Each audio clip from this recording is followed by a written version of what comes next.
Hello, this is Julie teacher checking in for Tuesday, episode 2 out of 5. So today, I wanted to continue sharing my experience as an English teacher in Korea. And I'm doing a voiceover so you can see what a typical day looks like.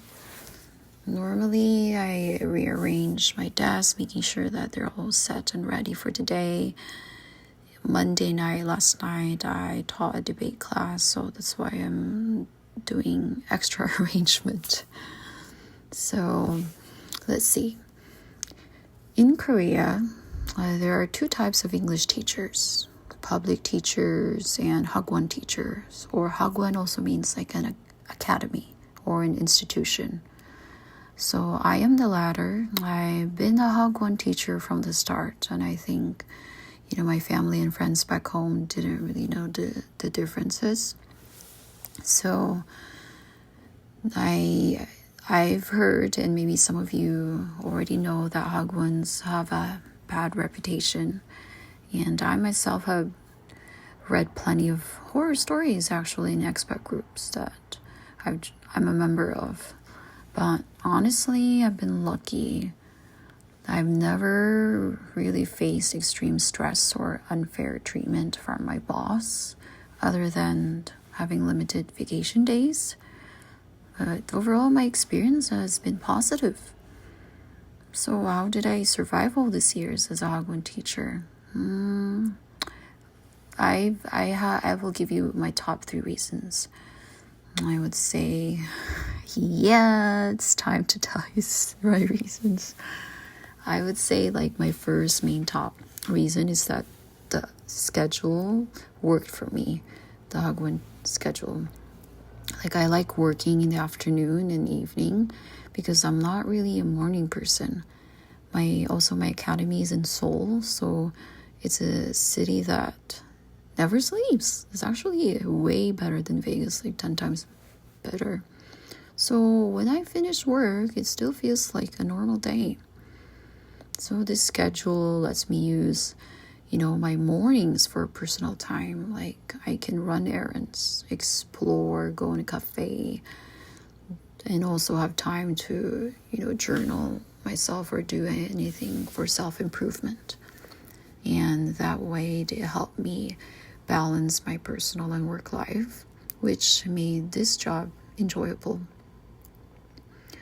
And I would say another reason is that smaller class sizes. Unlike public schools, Hagwons, I think, have smaller classes. At least in my academy, my max class size is 15. But on average, I teach 6 to 12 students. So this definitely allows me to get to know my students better, understand their learning curves, and create personalized lessons for them. And I also like my academy's teaching method. We have 11 levels for students, and I've personally seen their growth, which makes my job even more fulfilling. That definitely is very satisfying for me. And I guess maybe this is probably the most important reason is that the sacrifice, the dedication, and the passion. What I mean is that what really kept me going all these years is the dedication that I see in my students, my co-teachers, and even my fellow experts.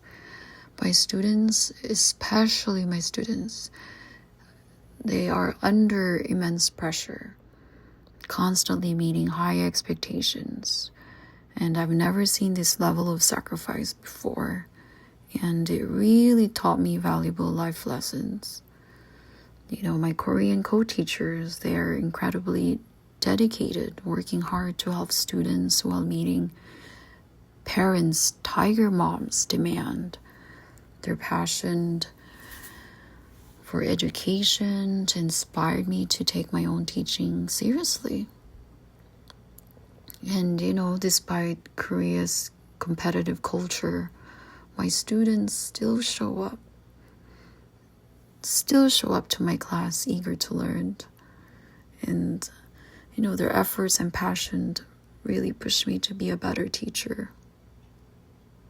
I think, for me, being a teacher isn't just about lesson plans. It's about recognizing the effort of my students they put in, and the sacrifices that they make. At the end of the day, my students really were my silver lining. They changed me. They inspired me and taught me values I've actually never found back home. Well, kind of have to take a breath for that. And I guess, this is how I survived as a Hagwon teacher in Korea. It's just really bittersweet. And I can't believe I'm really closing this chapter.